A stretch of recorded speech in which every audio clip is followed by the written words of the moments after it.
Hola Maru. Hola Ricardo, ¿cómo has estado? Muy bien. Antier fui a mi primera boda malaya.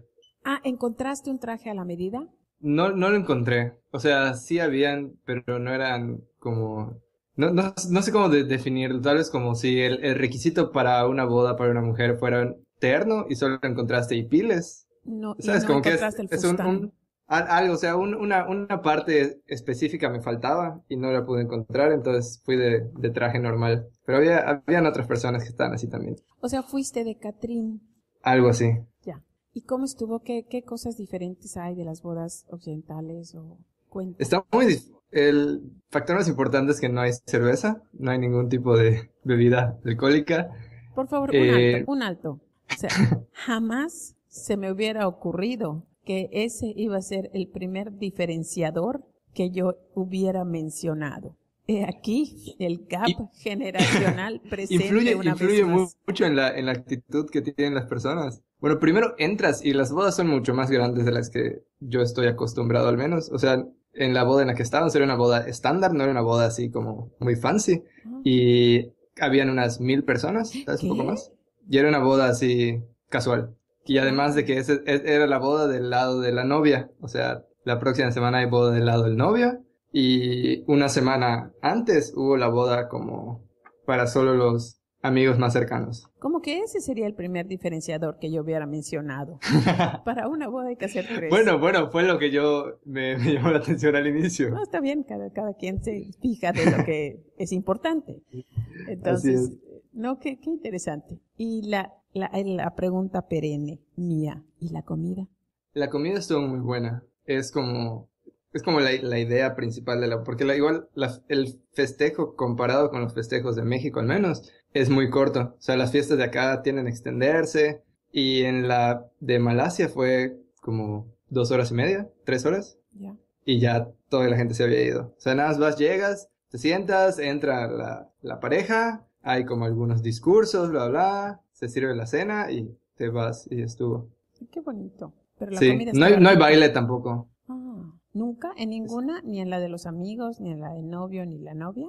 En ninguna. Ay, Me comentaron que a veces depende como de la familia. A veces después de que termina la boda hacen como una post-boda, sí. que ya que se vaya la mayoría de la gente y abren las mesas y ya se pueden poner a bailar, pero no fue la situación. O sea, lo que aquí llaman los chavos el after. El after. Ya. Sí, pero es más institucionalizado. Ay, qué bien, qué interesante. ¿Nos vas a mandar fotos? Sí, ahí la subo a Facebook al rato. Sale, vale. Puedes ver. Muy bien. Pero hoy vamos a hablar de un tema que mencionaste no sé si hace 1 o hace 2 semanas en el podcast. Y dijiste que te gustaría hablar sobre cómo construir una empresa de la cual la gente no se quiere ir. Sí, ya sabes, porque siempre la gente está diciendo, es que, no toda la gente, pero algunos empresarios dicen, es que luego capacito, luego enseño y se van. Ya que les enseño, se van. Y yo siempre platico, ¿no? Es que no es solamente enseñar, sino también crear una empresa donde la gente se sienta tan a gusto, donde la gente se sienta que está creciendo, donde la gente se sienta que se está convirtiendo en una mejor persona, que está potencializando todas sus facultades, que está cumpliendo sueño, que está rebasando sus objetivos. De esas empresas no nos queremos ir. No es solamente te capacito, va de la mano de y creo un lugar donde vas a estar tan a gusto que vas a querer colaborar para crear y crecer esta empresa. Claro. Hay un podcast que se llama This Week in Startups. Lo hace un señor que se llama Jason Calacanis. Ajá. Y hace poco no lo escucho normalmente, pero alguien puso que ese episodio estaba bueno y lo escuché.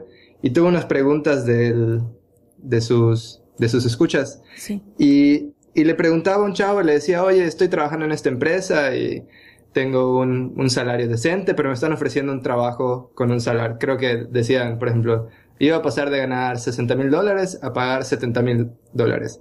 Y decía, o sea, es una cantidad pues importante, pero decía el mismo chavo que hablaba, decía, no siento que mi estilo de vida vaya a cambiar mucho al pasar de los 60 a los $70,000. O sea, las cosas que voy a poder comprar con esos $10,000, no siento que sean un factor importante y me gusta la empresa y todo. Y me gustó lo que dijo el host del programa. No le preguntó cómo se sentía en la empresa, ni si le caían bien los dueños, ni si se iba a tener que mudar. La primera pregunta que le hizo es, ¿sigues aprendiendo en el lugar en el que estás? ¿Crees que vas a seguir aprendiendo en el lugar en el que estás? Y el chavo le dijo, no, o sea, yo creo que ya en donde estoy está. Y le dijo, acepta la oferta. O sea, eso es lo más importante que tienes que saber.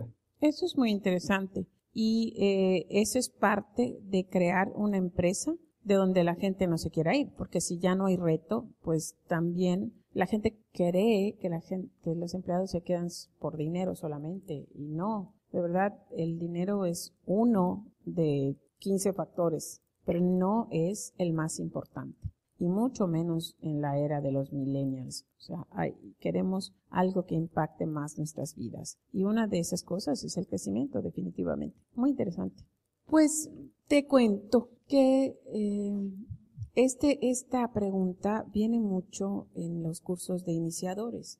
La gente a la hora de hablar, de capacitar, hay una cosa que yo siempre recomiendo, que es la administración cero. Comenzar de la base de que cada una de las personas que trabaja en tu empresa debe de conocer cómo la empresa funciona, con qué ingresos, con qué gastos, para tratarlo de verdad como a un igual, como a un colaborador, como a un socio que entienda qué es lo que está pasando. Y este tipo de información a veces le da un poco de miedo a los empresarios compartirlo.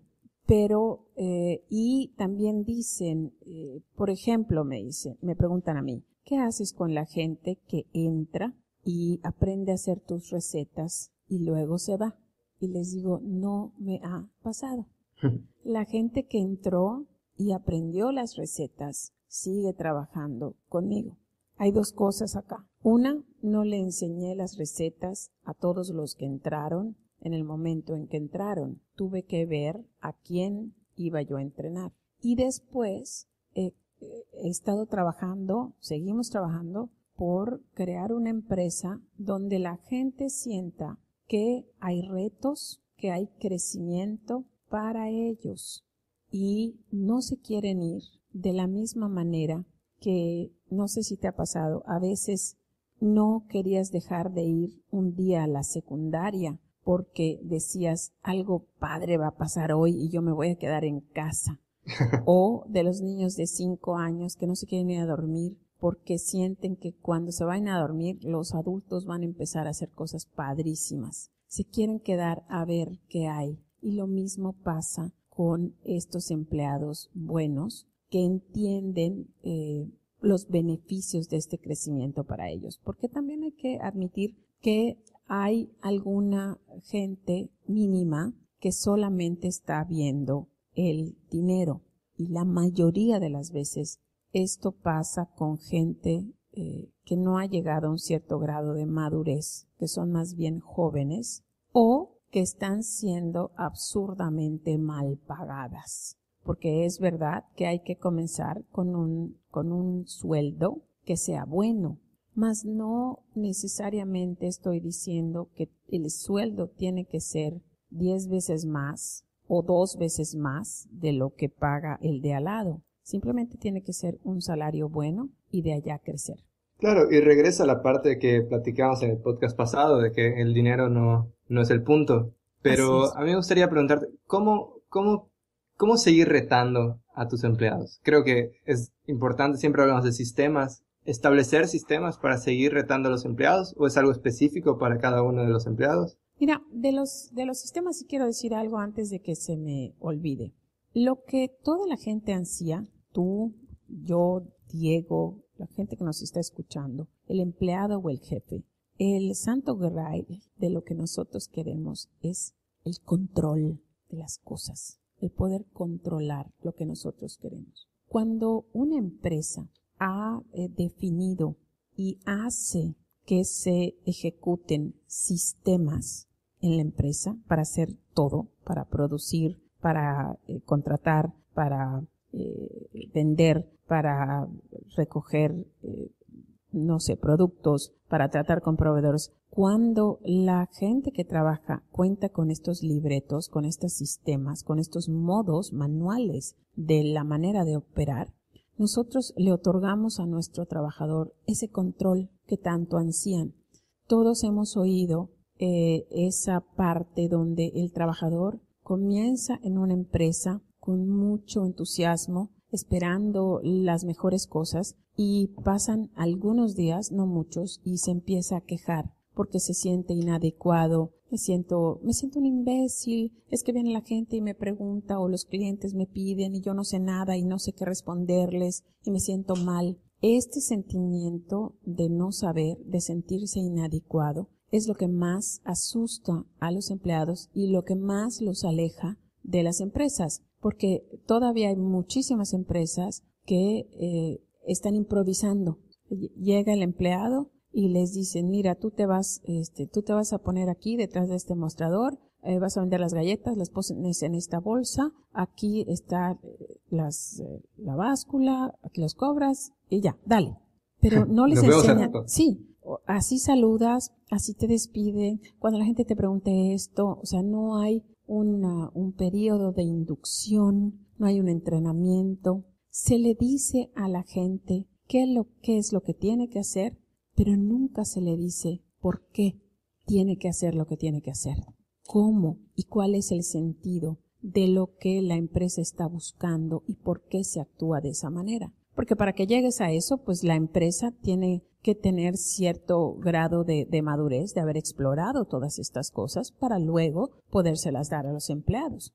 Entonces, cuando tú recibes a un empleado y ya sabes quién eres, en qué crees, cómo actúas, qué vendes y cómo lo vendes, y tú ya puedes darle esa seguridad, esa instrucción al empleado, ese es el primer gran paso para hacer sentir a las personas que están perteneciendo a algo que está estructurado.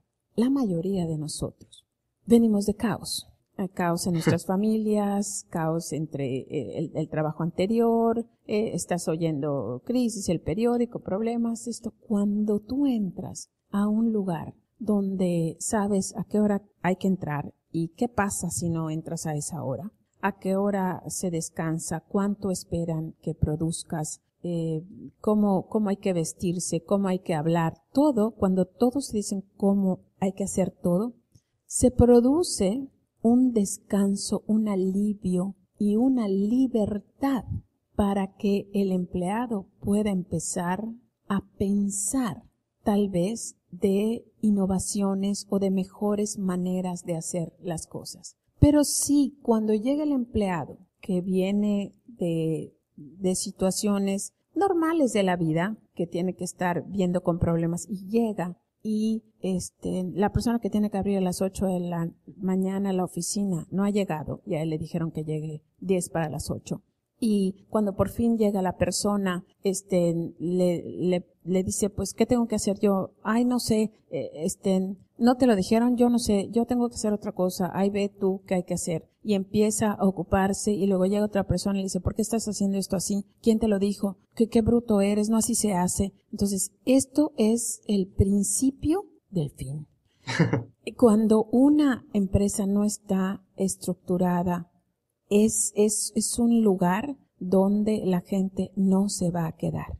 Y como tendemos, no solamente los empresarios, sino los seres humanos, tendemos a culpar al otro de los problemas, la mayoría de los empresarios no asumen la responsabilidad. No dice, bueno, es que si me pongo en el lugar de esta muchacha o de este muchacho y llego a un lugar y me tratan así y no hay claridad y no hay información, pues yo también me sentiría mal y yo también me mandaría la goma. Lo que tiende a hacer la mayoría de las personas es, esta gente no tiene iniciativa, todos son iguales, no hay gente buena para trabajar, nadie se responsabiliza, la gente no quiere trabajar, y no echamos la mirada hacia nosotros, preguntándonos la pregunta, ¿soy yo el jefe para el que me gustaría trabajar? ¿He creado ya la empresa donde a mí me gustaría trabajar si yo fuera un empleado? Estas son las preguntas que hay que comenzar a hacerse. Y si la respuesta es no, no soy el jefe todavía, no, no es la empresa todavía, es que hay que empezar a caminar el camino de la estructura. No es el problema la gente, el problema está en la empresa. Hay gente mala, hay gente viciada, hay gente confundida, es la mínima, te lo puedo asegurar. Pero lo bueno es que cuando la empresa está estructurada bien, ya tienes la seguridad de que cuando la gente no funciona por la gente, ya sabes que es la gente. Y ya no hay la confusión de si fue la gente, si fueron la información, si fue el grupo, si fue el más antiguo, si fue la chismosa. Ya sabes qué es lo que no está funcionando. Esto es Sí, lo lo bueno. importante es que el punto de partida son esas preguntas que te tienes que hacer respecto a ti mismo. Definitivamente. El problema comienza con uno, siempre. Pero eso es doloroso, Ricardo. Es mucho más fácil ver afuera qué está pasando. Yo cuento una historia al principio de Iniciadores. En la serie de programas de los años 40, 50, que en Estados Unidos que se llamaba I Love Lucy, Yo Quiero a Lucy, con la comediante Lucille Ball. Tenía varias escenas que han sido clásicas en sus programas. Una de ellas es cuando el esposo de Lucy, que se llamaba Ricky, entra a la casa y ve a Lucy en la sala de 4 patas buscando debajo de la mesita algo. Y le dice, Lucy, ¿qué estás buscando? Y ella le contesta, mis aretes. ¿Los perdiste aquí en la sala? Y ella dice, no, se me cayeron en el cuarto, pero la luz de la sala es mejor que la del cuarto. Y esto es lo que pasa con el ser humano en general. Buscar los problemas, la base de los problemas en nosotros mismos es doloroso, es oscuro. Es como que, mejor, es más fácil, hay más luz si señalo al otro.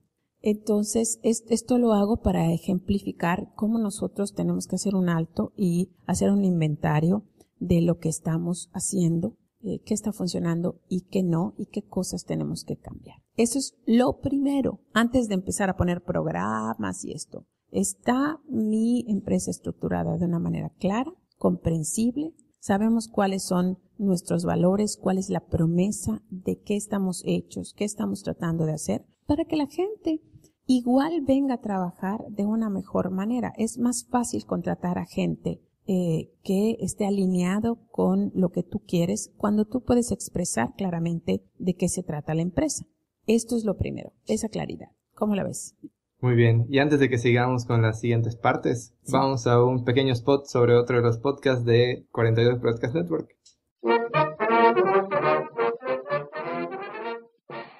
Oye, ¿ya escuchaste Floppy Punk? ¿Perdón? ¿Qué?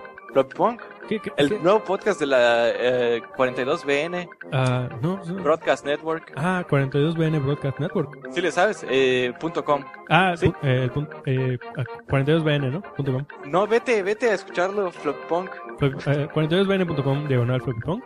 Hoy, ¿cómo le sabes? Porque ya lo escuché. Era broma todo esto. Era un promo.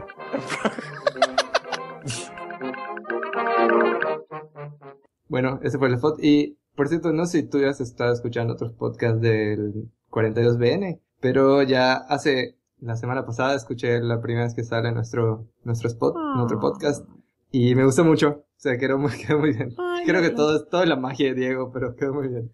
No, eso no lo dudes nada. ¿En cuál está? Para que yo lo oiga. Creo que en... Diego me lo puede decir, pero no quiere. ¿Soplacartuchos o Floppy Punk? Ok, lo voy a ver. Floppy Punk nunca lo he escuchado, lo puedes creer, pero ya lo voy a escuchar. Muy mal, lo deberías escuchar. Pero creo que a los dos nos gusta mucho hablar sobre sistemas y nos desviamos un poco de la idea de qué podemos hacer nosotros como personas con una empresa o hasta personas que trabajan en una empresa, cómo incentivar que la empresa sea un lugar en el que las personas que trabajen no se quieran ir. Bueno, comienza con una empresa estructurada. Eso es súper importante porque es tu base y es tus cimientos. Cuando la empresa está estructurada, la empresa ya sabe hacia dónde va. Porque una empresa que valga la pena es una empresa que está creciendo. O sea, el crecimiento es la única evidencia de vida. Si tú estás en una empresa que no crece, salte. porque esto quiere decir que está esperando el señor morirse y después ahí se ven. Pero debes de buscar una empresa que quiera trascender, porque tú vas a ser parte de esa trascendencia. Entonces, una empresa que está estructurada para crecer tiene un lugar para ti. Y esto es claro porque la misma empresa te lo dice.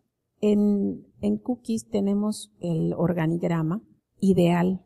Es un organigrama con todos los puestos que hay que llenar para nuestra siguiente etapa, que va a ser dentro de 5 años. En muchos de esos cuadritos del organigrama dice Maru. En algunos se repite Carla, en algunos se repite Andrés. Pero explicamos cuándo te contratamos y en las juntas posteriores que nosotros tenemos, explicamos estos cuadritos que ahorita dicen Maru 3 veces, tienen que ser llenados por gente de esta empresa. Y esto es algo que estoy convencida. En lo particular, nosotros no traemos gente de afuera. Formamos a gente para tomar los puestos de supervisión o gerenciales. Yo solamente estudié hasta el 3º de preparatoria. Después, a los 45 años, 47 años, empecé a estudiar administración.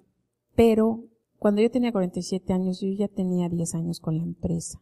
Y lo que yo pienso es, yo no necesito traer a gente que tenga un diploma, una licenciatura, una maestría para tomar puestos de supervisión. ¿Puedo yo contratar a alguien que tenga una licenciatura o una maestría para que entre a la organización desde la base del organigrama, prepararla y crecerla y que tome el puesto de gerencia, pero no porque tiene la maestría, sino porque tiene la preparación dentro de nuestra empresa? Lo que pasa es que es casi imposible encontrar a un universitario recién egresado con una maestría que quiera comenzar desde la base del organigrama. Pero este es otro cuento, este es otro podcast. El caso es que es claro, la fotografía clara del rumbo de crecimiento está ante los ojos de todos los que participan en la empresa. Y hay entrenamiento porque los puestos, los acuerdos de puestos están redactados. Entonces tú sabes qué es lo que se espera de tu puesto. Pero también tú puedes accesar a la información del puesto que redacta qué es lo que se espera de tu supervisor. Cuando tú puedas dominar lo que es de tu puesto y quieras aprender lo del supervisor y lo domines, y el supervisor ya haya dominado lo de su supervisor, entonces todo el mundo va creciendo. Los estados financieros, las ventas son conocidas por todos y cada uno de los miembros que trabajan en la organización. Las ventas, o sea, cómo se vende cada día, cómo nos fue en un día de Navidad, cómo van las ventas por semana. Y ellos saben que en los productos, las partes de ventas altas, hay compartir los tiempos de bonanza con ellos. Esa es una de las cosas que hacemos. Otra de las cosas que hacemos es capacitación en los puestos, pero también exploramos la capacitación que tú necesitas para cumplir tus objetivos personales o los sueños que tú tienes. Por ejemplo, quiero tener un auto algún día, pero no sé manejar. Quiero tener una casa, pero no sé ni cómo ir al Infonavit.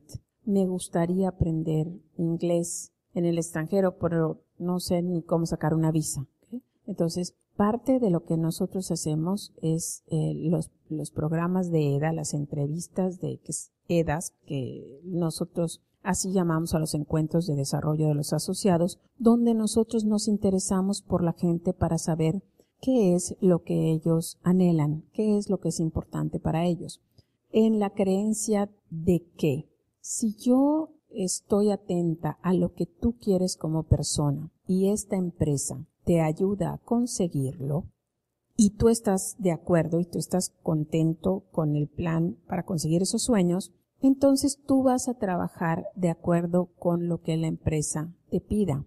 Esto suena un poco a que me puedan decir, entonces les pides hacer cosas horribles porque los tienes rehenes de sus sueños. No, simplemente yo pongo siempre el ejemplo de mi sobrino César, que quería una guitarra eléctrica. No sé si ya conté este cuento aquí. Creo que no. César es hijo de una amiga mía y él es un músico excepcional, pero cuando tenía 16 o 17 años, su mamá me dijo, César quiere trabajar contigo en Cookies, quiere ser Cookie Kid. Y le dije, Cesarito, el rebelde, el del pelo largo hasta los hombros, y esto, sabe él que lo primero que le voy a pedir es que se corte el pelo y que venga. Sí, pero yo te lo voy a mandar. Entonces hablé con él. Le digo, César, ¿por qué quieres trabajar? Y me dice, quiero una guitarra eléctrica, tía. Ok, aquí la vas a conseguir.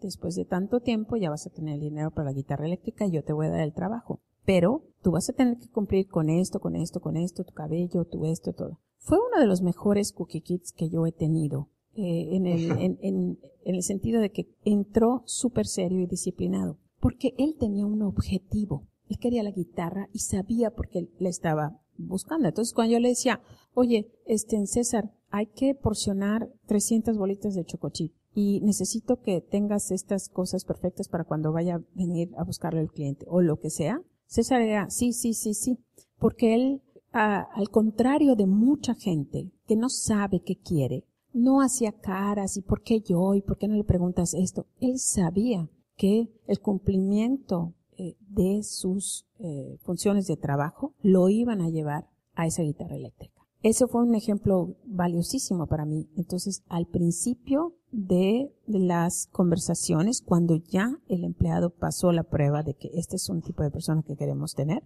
entonces nosotros creamos estas entrevistas y le damos seguimiento al individuo. Esta empresa, ¿cuál es tu sueño? Y esta empresa, ¿te está acercando o te está alejando? ¿Cómo vas? ¿Cómo te sientes? ¿Cómo te sientes en el trabajo? ¿Qué son las cosas que tú ves que podrías mejorar? ¿Qué cosas estás observando con las que tú podrías aportar? ¿Cómo te ves en la siguiente etapa y qué necesitas aprender? ¿Cómo te sentirías más seguro? Porque la rotación en Cookies es bajísima. Y esto para mí es una de las cosas más valiosas y donde yo más dinero ahorro. Porque el estar cambiando de gente, el estarla capacitando, y otros uniformes y otra cosa, es una cosa brutal. El otro día oí de una empresa muy importante en Mérida que gasta más de 15 millones al año en despidos y sí, de verdad, en conciliación y arbitraje. Y digo, ¿a quién le sobran 15 millones de pesos? O sea, de gente que está a disgusto, que está molesta, cuando es tan fácil solamente cuidar a la gente. La mayoría de las empresas cuidan las cosas que hace la gente. Y entonces la gente está furiosa. Cuida a la gente que hace las cosas y entonces las cosas se van a hacer solas y de buena manera. Estas son las primeras bases. Hay muchas cosas que tú puedes hacer para tener una empresa bonita, contenta. Tú puedes ser el Google mexicano. Tú puedes ser el lugar que dé a tu gente eso que tu gente quiere. Eso es esa gente, ese grupo de gente que está alineada con los valores de tu empresa, te ayuda a construir esa empresa y al crecerla, crecen ellos y todo lo que tienen, sus salarios, sus prestaciones, sus oportunidades. Y como ellos están bien, tú estás bien. Tú que eres el dueño, tú que eres el líder, tú que estás yendo a la delantera, estás súper bien. Pero tienes que invertir ese tiempo en averiguar quién es esta persona que está trabajando para ti, qué quiere y cómo puede tu empresa ayudarle a acercarse a ese objetivo. Así es. Y con eso cerramos el podcast de hoy. Espero que eso motive a las personas que están escuchando a preocuparse más por no solo las cosas que está haciendo la gente en la empresa, sino cómo la empresa puede ayudar a que las personas lleguen a los lugares a los que les gustaría ir. Así es. Sería maravilloso, Ricardo. Pórtate bien. Platicamos la próxima semana. Así lo haremos. Hasta luego. Este fue un podcast de 42 Broadcast Network, producido por Diego Escalante y Ricardo Ancona. Más información en 42bn.com.